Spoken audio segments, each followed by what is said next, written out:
नरेश अरोरा की अजित पवार, विजय नक्की कोणाचा? 2024च्या लोकसभा इलेक्शनमध्ये दारुण पराभव स्वीकारल्यानंतर आता गरज होती नव्या दृष्टिकोनाची, नव्या व्यक्तीची, नव्या आत्मविश्वासाची आणि नव्या चेहऱ्याची. कारण अजित पवारांचा आता ऍडमिनिस्ट्रेटिव्ह रोल संपून ते होणार होते पक्षश्रेष्ठी, पक्षाध्यक्ष. जेव्हा या पदावरती ते जात आहेत तेव्हा त्याच्यामध्ये अनेक बदल करणं महत्वाचं आहे. आणि त्याच वेळेस अजित पवारांची ओळख झाली नरेश अरोरा. कोण नरेश अरोरा? 2011 साली डिजिटल मार्केटरमधून करिअर चालू करणारे नरेश अरोरा यांनी पुढे डिझाईन बॉक्स नावाची स्वतःची कंपनी चालू केली आणि या कंपनीमध्ये त्यांनी फक्त आणि फक्त पॉलिटिकल स्ट्रॅटेजिस्ट, पॉलिटिकल कॅम्पेनर म्हणून काम चालू केले. आता या ठिकाणी त्यांनी 2017ला पंजाब असेंब्ली इलेक्शन्समध्ये पहिल्यांदा त्यांचा पाय रोवला आणि त्यांना खूप चांगल्या प्रकारे यश मिळालं. मग आता सुरुवात होती ती म्हणजे डिजिटल युगाची, डिजिटल मार्केटिंगच्या पॉलिटिक्सची.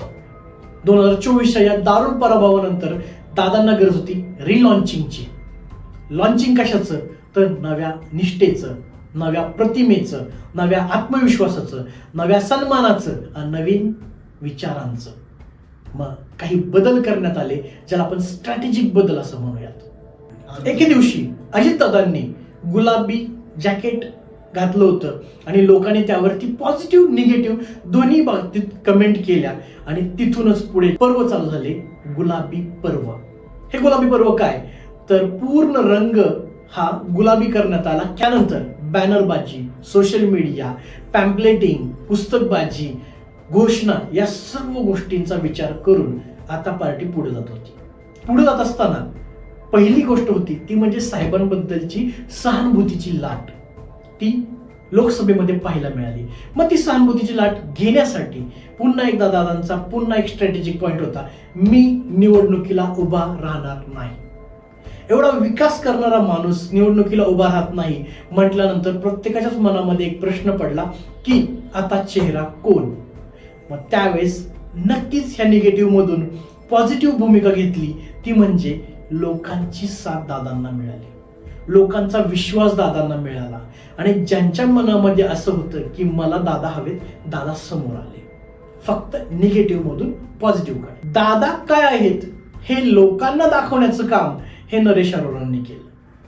कसा बोलतायत, कशा प्रकारे स्मित हास्य करतायत, कशा प्रकारचे कपडे घालतायत, या सर्व गोष्टी जरी महत्वाच्या असतील पण लोकांपर्यंत जाण्याचं काम होतं दादांचं आणि पोहोचवण्याचं काम होतं नरेश अरोरांचं.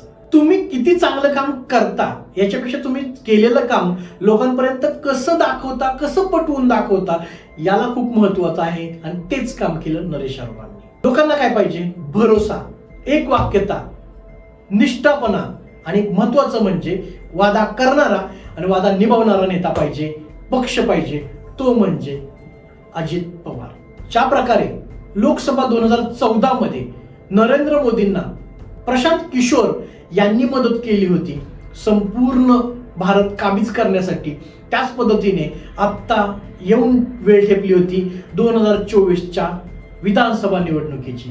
2014 मध्ये लोकांना हवा होता स्वप्न दाखवणारा नेता, पण 2024च्या कॅम्पेनिंग मध्ये लोकांना हवा होता स्वप्न दाखवणारा आणि स्वप्न पूर्ण करणारा नेता. मग ते म्हणजे काय? तर वादा करणे आणि वादा पुढे नेणे. तर त्यामध्ये खरे उतरले ते म्हणजे अजित पवार. लाडकी बहीण योजनेने संपूर्णतः महिलांच्या मनामध्ये एक कुतूहलाचं घर निर्माण केलं. फक्त घरच निर्माण नाही केलं तर अकाउंटमध्ये पैसे देखील दिले. म्हणजे काय केलं? सुरुवात केली स्वप्नांना की तुम्हाला पैसे मिळू शकतात महिन्याच्या महिन्याला आणि तेच पुढे चालू करण्यासाठी तुम्हाला हवी आहे ती म्हणजे महायुतीची साथ. आणि महायुतीची साथ असेल तर तुम्ही पुढे जाऊ शकता. या सर्व गोष्टींचा विचार करता पॉझिटिव्ह लाट महाराष्ट्रामध्ये यायला सुरुवात झाली. कारण पैसे ऑलरेडी पोहोचलेले होते. पैसेच नव्हे तर विकासाचे दरवाजे वेगवेगळे उघडलेले होते. कारण की लाडकी भाऊ, लाडका भाऊ, लाडकी बहीण, लाडका मामा, लाडका भाचा, लाडका कामगार या सगळ्या योजनांमध्ये लाडकी बहीण भाऊ खाऊन गेली आणि याच वर्षी 3% महिलांचा मतदानाचा दर वाढला. याचा परिणाम असा झाला जो आपण पाहतोय तो म्हणजे दादाचा वादा सार्थकी ठरला आणि बहुमताने महायुतीचं सरकार महाराष्ट्राच्या विधानसभेमध्ये आलं. परिणाम माहिती आहे. दादाचा वादा विजयी झाला. दादाचं वाक्य, दादाची स्वप्न, दादाची निष्ठा ही फळाला आली आणि ती लोकांपर्यंत रुजवण्याचं काम केलं नरेश अरोरा यांनी. आणि त्याचाच आपण परिणाम बघतोय की स्वतः अमित शहांनी दादांना फोन केला विजयाचा. तेव्हा हा विजय हा फक्त अजित पवारांचा नाहीये, नरेश अरोरांचा नाहीये, हा दोघांचाही विजय आहे. कारण जी केलेली कामं आहेत ती कामं महत्वाची आहेतच, पण ती कामं कशी चांगली आहेत हे पटवून देण्याचं काम हे केलेलं आहे नरेश अरोरा यांनी. तेव्हा दादाचा वादा विजय नक्कीच.